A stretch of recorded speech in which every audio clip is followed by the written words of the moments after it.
자, 개그맨이라는 이 용어를 처음 사용한 사람이 있습니다. 그는 개그맨 유성입니다. 그가 올해 하늘의 부름을 받았습니다. 자, 개그맨 유성은 개그맨의 대선배답게 죽을 때에도 웃음을 잃지 않았습니다. 자, 그는 생전에 자신의 묘기명을 유언으로 남겼는데 그것은 웃지마 너도 곧 와라는 말이었습니다. 자, 오늘은 영원한 주일입니다. 가정마다 달력이 있는 것처럼 교회에도 달력이 있습니다. 자, 이 교회 달력에는 부활주일, 감사주일, 추수감사주일, 또 성탄주일도 있고 영원한 주일도 있습니다. 영원한 주일은 교회력의 마지막 주일이며 1년의 마지막 주일이기도 합니다.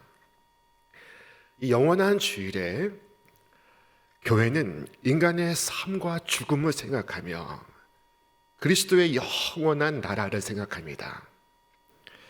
영원한 주일인 오늘 우리에게 임하신 하나님 은혜의 말씀은 시편 90편의 말씀입니다. 시편 90편은 시편 150편 전체 가운데 모세가 지은 유일한 시입니다.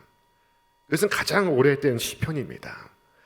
모세는 인생의 황혼역에 그 저무는 인생의 긴 그림자를 바라보면서 고요한 마음으로 사람은 과연 무엇인가에 대하여 말씀하고 있습니다. 우리 함께 읽겠습니다. 우리의 평생이 순식간에 다하였나이다. 우리의 연수가 70이요 강건하면 80이라도 그 연수의 자랑은 수고와 슬픔뿐이요 신속히 가니 우리가 날아가나이다. 우리가 날아간다고 말씀하고 있습니다. 걷는 것도 아니고 뛰는 것도 아닌데 날아간다고 말씀하고 있습니다. 눈 한 번 깜짝하는 사이, 숨 한 번 깊이 쉬는 그 사이에 인생이 지나가고 말았습니다. 잠깐 동안 사람의 일생이 지나가고 있습니다. 저희는 잠깐 자는 것 같으며 아침에 돋는 풀 같으니이다. 풀은 아침에 꽃이 피어 자라다가 저녁에는 시들어 마르나이다. 인생은 하루 만에 크고 자라는 풀과 같고 인생의 영광은 풀의 꽃과도 같습니다. 그래서 모세는 기도하고 있습니다. 우리 함께 읽겠습니다. 우리에게 우리날 계수함을 가르치사 지혜로운 마음을 얻게 하소서. 이것은 얼마나 지혜로운 기도입니까? 사람들은 누구나 죽는다는 것을 알고 있습니다. 그러나 그 죽음을 자신에게 적용하는 일에는 실패합니다. 마치 모든 사람들의 이마에 죽음이라고 쓰여 있으나 자신의 이마에 써여 있는 그 두 글자를 보지 못하는 것과 같습니다. 자, 그러나 어느 누구도 죽음으로부터 자유로울 수가 없습니다. 그러므로 이 영원한 주일에 여러분 자신에게 묻기를 당부하고 싶습니다. 여러분, 지금 준비하십시오. 마지막 나팔이 울릴 때 당황하지 않도록 준비하시기를 바랍니다. 구약의 발람은 비열한 인물이었으나 어리석은 사람은 아니었습니다. 그는 자신의 죽음에 대해서 생각했습니다. 그는 자신의 죽을 것을 알면서 자신의 죽음이 의인의 죽음과 같기를 희망했습니다. 우리 말씀 같이 읽겠습니다. 나는 의인의 죽음을 죽기 원하며 나의 종말이 그와 같기를 바라노라. 우리는 그의 바람을 칭찬하지 않을 수가 없습니다. 최소한 그는 죽을 땐 의인의 죽음과 같기를 희망하고 있었던 것입니다. 자, 의인의 죽음에는 특별함이 있습니다. 무엇이 있을까요? 의인의 죽음에는 호요가 있습니다. 성도의 죽음에는 보배로운 평강이 있습니다. 그의 영혼은 말합니다. 하늘에 병거여 올라갈지어다. 나를 태우고 저 천국으로 올라갈지어다. 그리스도와 함께하는 것, 저 기쁨으로 노래하는 그곳으로 나를 데리고 올라갈지어다. 그의 심령에는 평안이 있습니다. 우리의 종말이 그와 같기를 기도합니다. 하지만 죽음을 앞둔 상태에서 나의 지은 죄가 나를 고발하고 내게 아우성치고 죽음의 사자와 같이 나를 향하여 다가온다면 어떻게 하겠습니까? 의인은 자신의 죄가 주홍같이 붉을지라도 그리스도의 보혈의 피로써 눈과 같이 희게 되었습니다. 진홍같이 붉을지라도 양털같이 희게 된 것입니다. 그는 성령의 능력으로 지켜지고 보호받고 하나님을 섬겼습니다. 이것은 그의 죽음을 얼마나 평안하게 만들겠습니까? 얼마나 따뜻하게 만들겠습니까? 그러나 악인의 죽음은 그와 같지 않을 것입니다. 그는 불안하고 두려울 것입니다. 그의 몸은 떨릴 것입니다. 자, 의인의 죽음에는 특별한 무엇이 있습니다. 그것이 무엇일까요? 의인의 죽음으로써 아무것도 잃지 않습니다. 오히려 그의 죽음은 도리어 유익한 것입니다. 알렉산더는 세상을 제패하고 죽을 때 유언했습니다. 내가 죽을 때는 내 두 손을 관 밖에 꺼내 주시오. 그래서 천하를 쥐었던 사람도 죽을 때는 빈손으로 간다는 것을 모든 사람들이 볼 수 있게 하시오. 자, 그러나 신자는 이 세상과 이별하는 그 순간 무한한 부유와 축복을 얻게 될 것입니다. 그는 자신의 보화가 쌓여있는 곳으로 갑니다.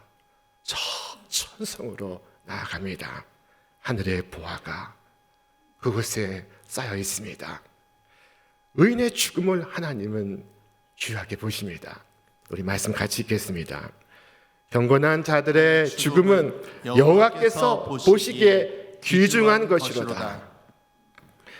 자, 예수님께서 말씀하신 알곡과 가라지의 비유를 한번 생각해 보십시오. 사람들은 이 가라지를 모아서 저 울타리 밖으로 던지고 그곳에서 불태웁니다.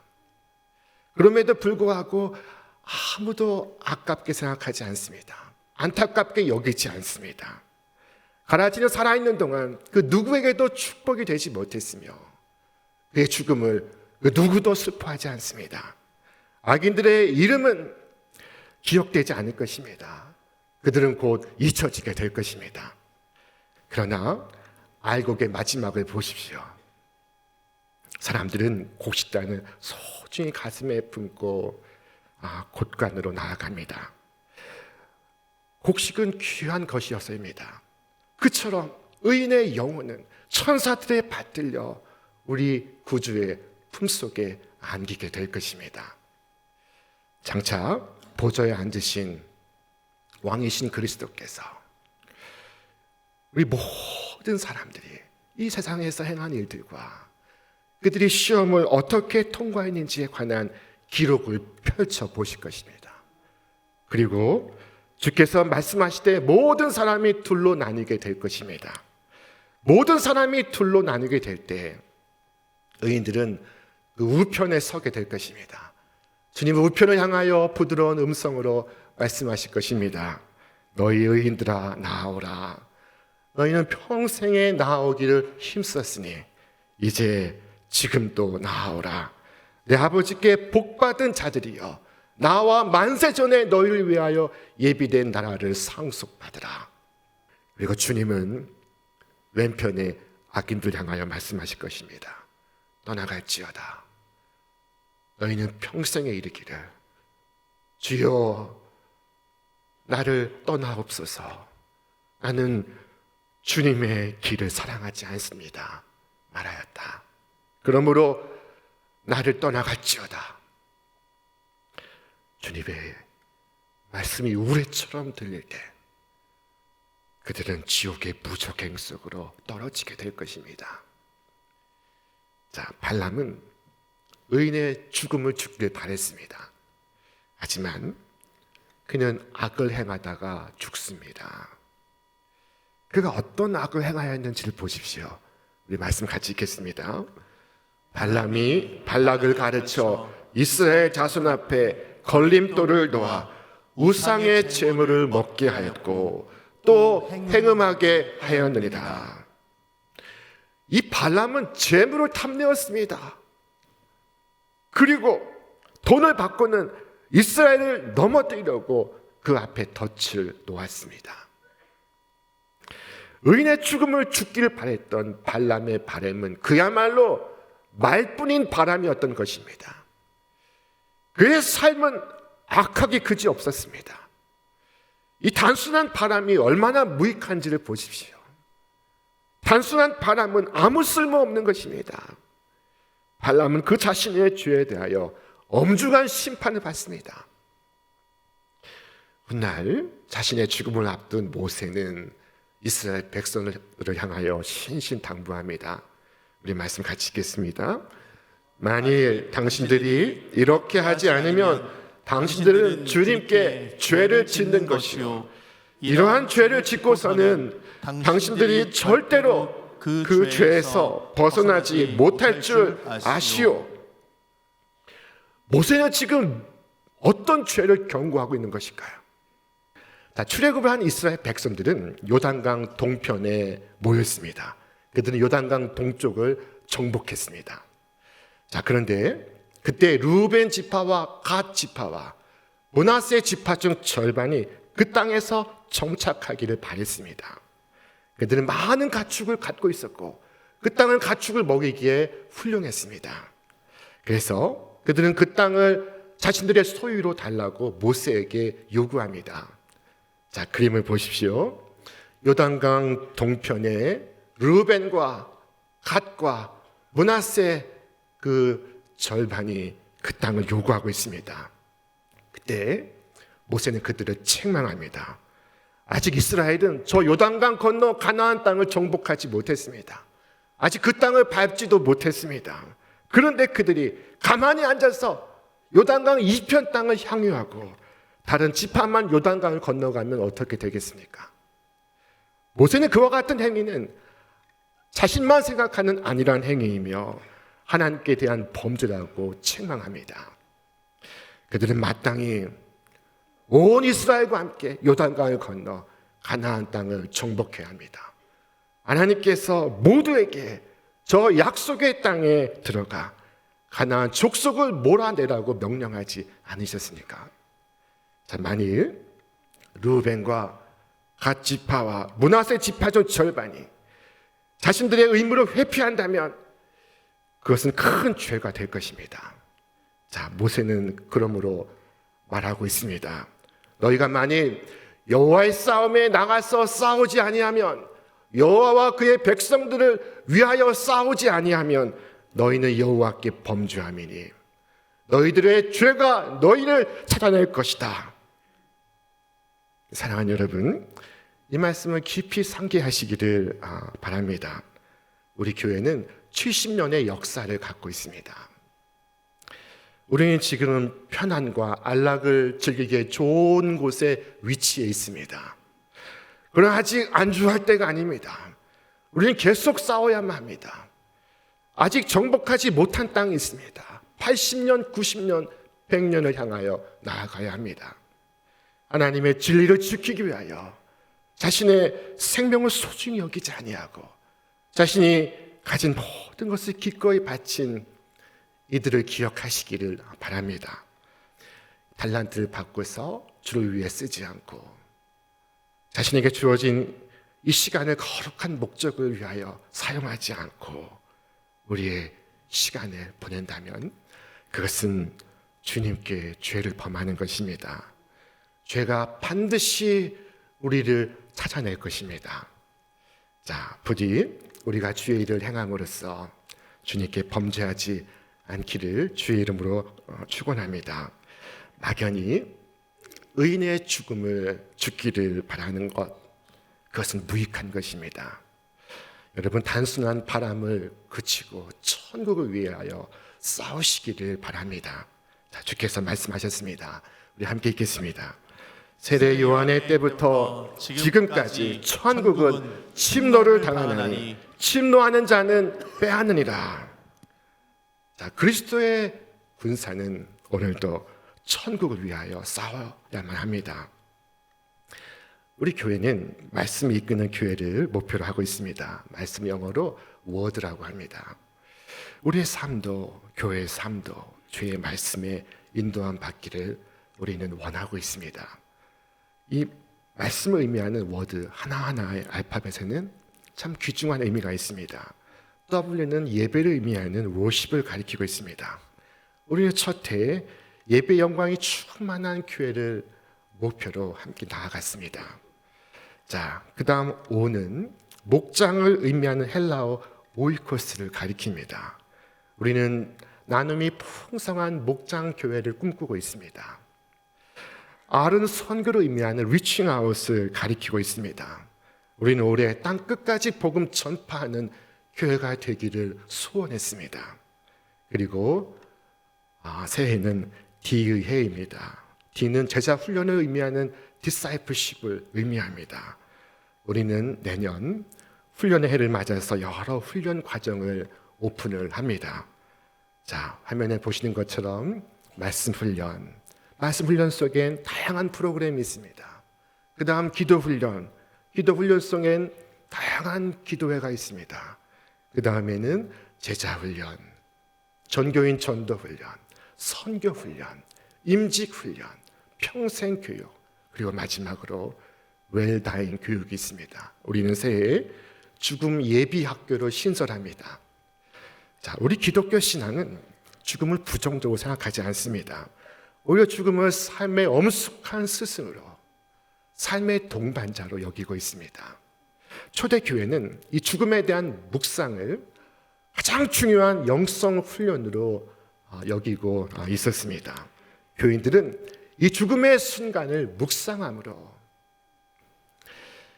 마음의 청결을 경험했으며 이 죽음의 순간을 묵상함으로 오늘 이 땅의 욕심과 근심을 초월할 수가 있었습니다.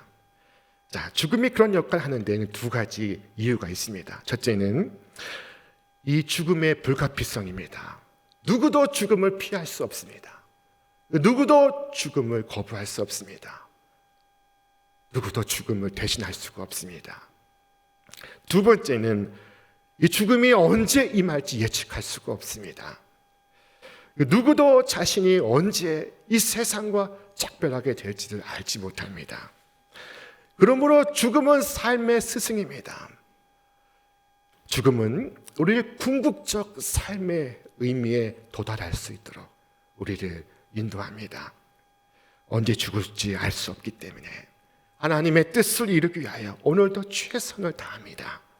그래서 모세는 기도했습니다. 주여 우리에게 우리나라 기수함을 가르쳐 주시오. 지혜로운 마음을 갖게 하소서. 모세가 인생의 유한함을 말씀하고 있는 그 의도는 허무주의로 우리를 이끌기 위함이 아닙니다. 오히려 인생의 유한함을 직시하여 영원하신 하나님을 기대어 영원한 열매 맺는 삶을 살도록 우리를 인도하는 것입니다. 사람들은 아름답기를 소원합니다.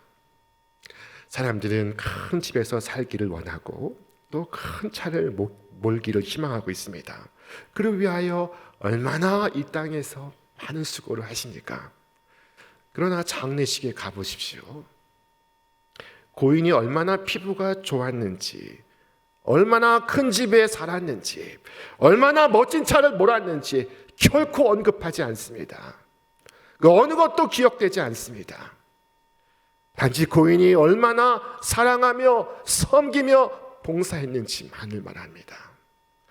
내가 주를 사랑하여 행한 그 모든 것만이 영원한 것입니다. 이 땅에 살면서 우리의 손으로 행한 것이 우리의 죽음으로 끝나지 않고 저 영원한 것에, 저 영원에 속한 것이 되기를 주의 이름으로 축원합니다. 앞으로 나의 남은 날 계수하는 것은 어떻게 하면 이 하루를 더 의미 있게, 보다 값 있게 살 수 있는가를 생각하는 것입니다. 주 예수께서 하신 말씀을 기억하십시오. 우리 함께 읽겠습니다. 때가 아직 낮음에 나를 보내신 이의 일을 우리가 하여야 하리라. 밤이 오리니 그때는 아무도 일할 수 없느니라. 없느니라. 강도는 십자가 위에서 주님을 믿었습니다. 그리고 그 십자가 위에서 자신의 믿음을 고백합니다. 그리고 그는 찬양대원은 아니었으나 즉각 주님을 찬양하기 시작했습니다. 주님을 높였습니다. 그리고 그는 그 자리에서 동료 죄인을 전도합니다. 그리고 나서 그는 기도했습니다. 오 주여, 주의 나라에 임하실 때 나를 기억하소서. 그는 그 짧은 시간 그는 힘써 일했습니다. 그는 믿음을 고백했으며 그는 찬송을 불렀으며 그는 전도했으며 그는 기도했습니다. 오래전 이 형광등이 없을 때 집집마다 호롱불을 켜놓고 혹은 양초가 있는 집은 양초를 켜놓고 주부가 바느질을 했습니다. 양초는 닳고 없어지고 있습니다. 그래서 바느질을 하는 주부의 손길이 바쁘게 움직입니다. 양초가 얼마 남지 않았기 때문에 빛이 있는 동안 그녀는 그녀의 일을 마쳐야만 합니다.